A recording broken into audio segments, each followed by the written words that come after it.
Hello, everyone, and welcome to another episode of Agave Talk, your number one source for everything agave.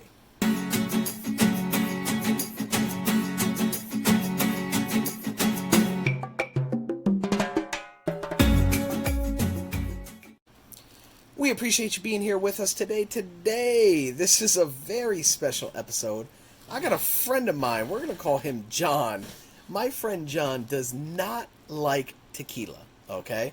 However, he does like dark liquors, a lot of cognacs and things.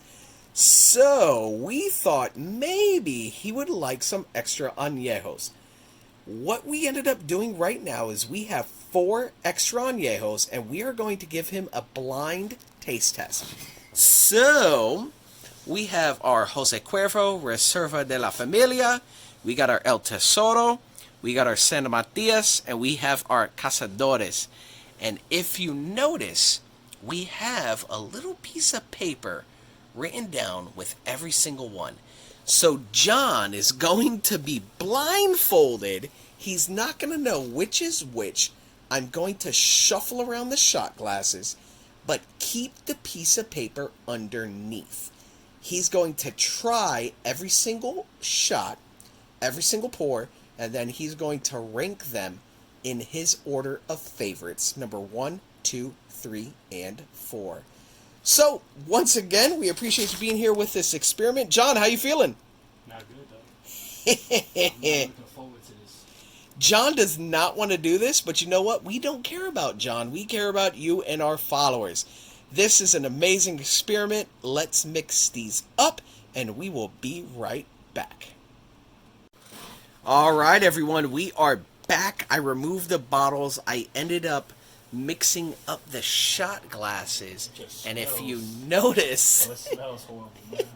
if you notice, every shot glass I turned over the actual brand. All right, so we're going to get John to try these pours one after the other, starting with number 1, 2, 3, and 4, and we'll see what he thinks. All right, John, go ahead. Number 1. You want to hand them to me because I can't see. No, man, the pour itself, you can't see. That's all right. Go ahead. Talk to us. Oh,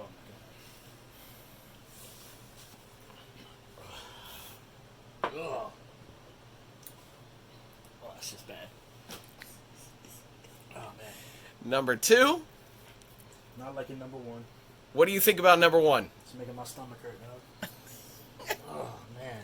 I think he's just being dramatic, people. Nah, it's like aftertaste. Oh, man.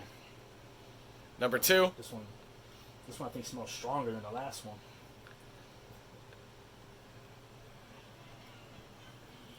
Oh. The first one was better than that one. The first one was better than number 2. Yeah, for sure. And remember, guys, John does not drink tequila at all. Oh, man. Let me... So comparing number 1 to number 2, what do you think? I think number 1 was smoother than number 2. Okay. Number 2 is a little more harsh, a little more tequila, like taste to it. Okay. Like that's why it's. So if you would pick number 1 versus number 2, what do you think? What would you pick? If I had to, Yeah. I'm going number 1. If I Number had to. 1. All right, number 1 so far. We don't know what number 1 is. He's on number 3. This one. All right, I think it's number 3. Okay. Number 1, number 2. So far, what was it about number 3 though? What do you think? It was smoother. Okay. It wasn't that like tequila tequila after bite. Okay. I guess you could say. Talk to us. This is number 4. We got the bottles to the side you guys just saw. What do you think, John? All right, I think it's gonna be.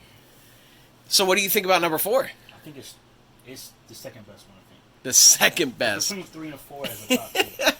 All right. So if we were to order these in the best, what would we put as number 1? Your number 1 as a non-tequila drinker. Alright, I'm gonna say I would think number 4 probably. Number 4 is the I best? think so. Okay. Number 4, blind test tasting from a non-tequila drinker. Number 3.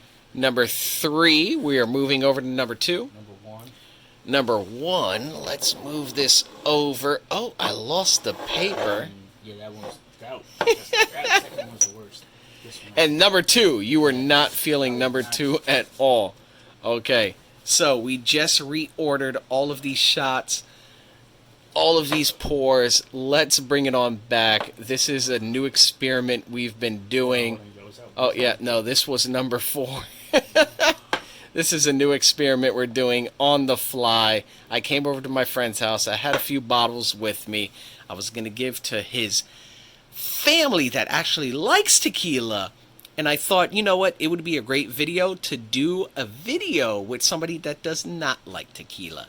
So you saw us mix them up. Let's see. Drum roll, please. Number... You know what? Let's start off with number 4 instead of number 1. You should split a bottle behind it. Yeah, number 4. Let's see. Number 4. The correct answer for him. His number 4. Santa Matias. Oh, no. Santa Matias Gran Reserva Extra Añejo. John, non-tequila drinker, was not feeling. Number 3, the reveal was Cazadores. All right, Cazadores. You are ranking number 3 right now. Our number 2 for John, the non-tequila drinker. He was feeling El Tesoro. Okay. Let's bring that up. Our El Tesoro Extra Añejo, number 3. Which means then our winner for number 1, Extra Añejo for a non-tequila drinker, John. Boom. Jose Cuervo Reserva. Awesome. So, yeah, talk to us, John. Talk to us. What are you thinking? Because we got all 4 of these. What are you thinking? This might have been the smoothest one. This one right here. Okay, number 2? Yeah, number 2 would have been the smoothest, I would say. But this, you could tell like you're still drinking like liquor, I guess, you know. So flavor-wise. Yeah, it was just like, I could still taste the liquor. So what happened with number 3 and number 4? Number 4 tasted too much like tequila. Like, I'm like, nah, this gotta go. Number 3 wasn't as bad, but these two were like, this was just way smoother. Okay. And this was more like, I guess it reminded me of like drinking like a cognac. So the something like I would normally drink. That's interesting. So Jose Cuervo, I know a lot of people, you know, we talk about tequila, Jose Cuervo comes up, they're like, no. But that Reserva de la Familia line, man, they have a solid offering there. Honestly, all 4 of these tequilas we personally love here at Agave Talk, but I thought it would be really interesting to get a non-tequila drinker to share his thoughts, and that's that. So, to mix them around, number 1, Reserva de la Familia. Number 2, El Tesoro. Number 3, Cazadores. And number 4, San Matias. That ends this episode of Agave Talk. We appreciate you being here with us today. As always, let your bottles pop. If you have any comments, we'd love to know what you think. If you could rank this down below, share that in the comments, as well as follow us across all social media networks. Take care, everybody, and stay safe.